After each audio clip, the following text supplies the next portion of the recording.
हमारी छोटी-छोटी सी गलतियाँ हमारी सक्सेस में, हमारे एम के बीच में आ जाती हैं। जब बात हो बोर्ड क्लासेस की तो टेंशन तो हो ही जाती है। कोशिश सब करते हैं, मेहनत सब करते हैं, लेकिन कहीं न कहीं ऐसा लगता है कि इतनी मेहनत के बाद में भी रिजल्ट जैसा हम चाहते थे वैसा क्यों नहीं आया?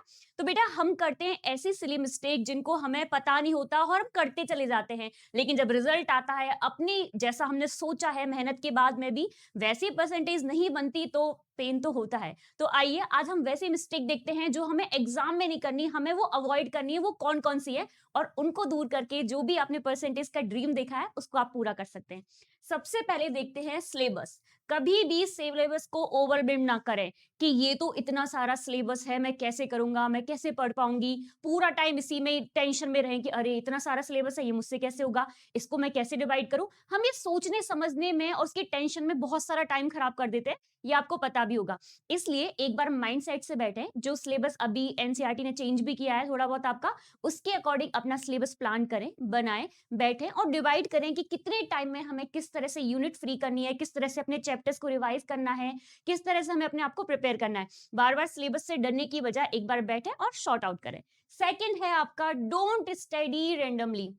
देखो स्कूल के टीचर्स होते हैं वो तो आपके फिक्स है वो पढ़ाएँगे। लेकिन ऐसा नहीं है कि आज इस फ्रेंड ने कहा कि इस वाले यूट्यूब से पढ़ लो यहाँ बहुत अच्छा पढ़ाया जा रहा है। कल किसी ने कहा कि नहीं ये छोड़ो किसी अच्छी कोचिंग को जॉइन करते हैं, किसी ट्यूशन टीचर से ट्यूशन्स लेते हैं, ऐसा नहीं होता है। आप स्टार्टिंग में ही डिसाइड कर लें एक माइंडसेट के साथ में कि ये टीचर्स हैं, इनसे हमें स्कूल में जो हमें पढ़ा रहे हैं वो तो है ही है। हमें किससे पढ़ना है, ऑफलाइन किससे पढ़ना है, कोचिंग्स किससे लेनी है, यूट्यूब पे अगर हम पढ़ रहे हैं तो हमें किससे पढ़ना है। एक बार डिसाइड कर लें, ऐसा ना हो कि स्विच करते रहें। कहते हैं ना अधजल गगरी छलकत जाए, आधा ज्ञान हमेशा छलकता हुआ नज़र आएगा, आपको आधा अधूरा रहेगा और फिर आपको समझ में भी नहीं जाएँगी चीज़ें, ठीक है? 2 नाव पर पैर रखोगे तो गिर जाओगे, एक ही नाव पर सवार रहो और आराम से चलते रहो, नैया पार हो जाएगी और जो परसेंटेज का सपना देखा है वो भी पूरा हो जाएगा।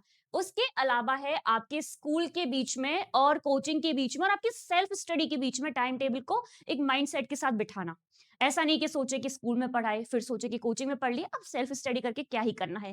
देखो बेटा सेल्फ स्टडी के बिना तो कुछ भी नहीं होगा। सेल्फ स्टडी बहुत ज़रूरी है क्योंकि जब तक हम खुद से आकर के नहीं समझते, हम चीज़ों को नहीं रियलाइज़ करते कि कहाँ हमारी प्रॉब्लम है, तब तक हमें समझ में नहीं आता कि हमसे गलतियाँ कहाँ हो रही हैं। कौन-सा टॉपिक है जो हमें समझ में नहीं आ रहा है, हमें समझना है और पढ़ना है। तो एक ऐसा शेड्यूल बनाएँ कि आपको सेल्फ स्टडी का भी टाइम मिले, अपनी कोचिंग और स्कूल के अलावा। ठीक है? पढ़ने से कुछ नहीं होता, क्या पढ़ने से कोई मरता नहीं है। खूब पढ़ो, अच्छे से पढ़ो, यही मेहनत का टाइम है, मेहनत करो। उसके बाद है आपका फोकस ऑन ऑल सब्जेक्ट। ये बहुत इंपॉर्टेंट है। बच्चे सोचते हैं कि सोशल स्टडी तो पढ़ने से क्या ही होगा, हिंदी तो क्या ही पढ़ना, कौन पढ़ेगा? लेकिन हम ये भूल जाते हैं कि जो हमारा पूरा रिजल्ट है वो कंपाइल होकर के आता है, सारी सब्जेक्ट का आता है। किसी भी एक सब्जेक्ट में अगर हमने जी चुराया मेहनत करने से, उसको ऐसे ही छोड़ दिया तो क्या होगा? हम उसमें पीछे रह जाएँगे और पीछे रहने से आपकी परसेंटेज भी डाउन होगी।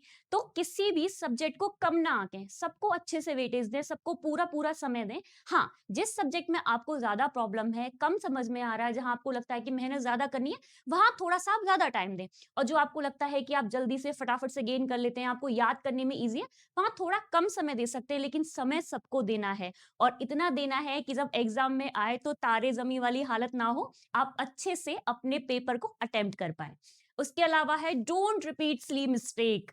ये हम हमेशा करते हैं, कैलकुलेशन मिस्टेक कर दी, ईयर्स याद नहीं रहते एसएसटी में, ठीक है? स्पेलिंग एरर करते हैं, तब तो हमें ध्यान देते नहीं कि ठीक है, चलता है, कोई दिक्कत नहीं है, ठीक कर लिया। लेकिन बोर्ड एग्ज़ाम में ये हमारी हैबिट बन जाती है, पूरी साल जब इतनी सिली मिस्टेक करते हैं और जब हम एग्ज़ाम देते हैं, तो हमारी इन्हीं सिली मिस्टेक्स की वजह से जो हमारे मार्क्स हैं, वो डिडक्ट होते हैं और हमारी परसेंटेज तो डाउन होगी। तो इसलिए इन सारी सिली मिस्टेक को दूर करें और जब अपना एग्ज़ाम दें, तो अपने 100% के साथ में दें और इसके साथ अपनी हेल्थ का भी ध्यान रखें क्योंकि हेल्थ इज़ वेल्थ। अगर आपकी तबीयत ठीक है, हेल्थ ठीक है, तो आपके लिए सब कुछ पॉसिबल है और उसके लिए ज़रूरी है मेडिटेशन और हेल्दी फूड। तो बस आपको ये अपनी सिली मिस्टेक्स नहीं करनी है, इन पर थोड़ा-सा फ़ोकस करना है और देखिए एग्ज़ाम में जैसी परसेंटेज आप चाहते हैं, बिल्कुल वैसी ही मिलेगी। All the best.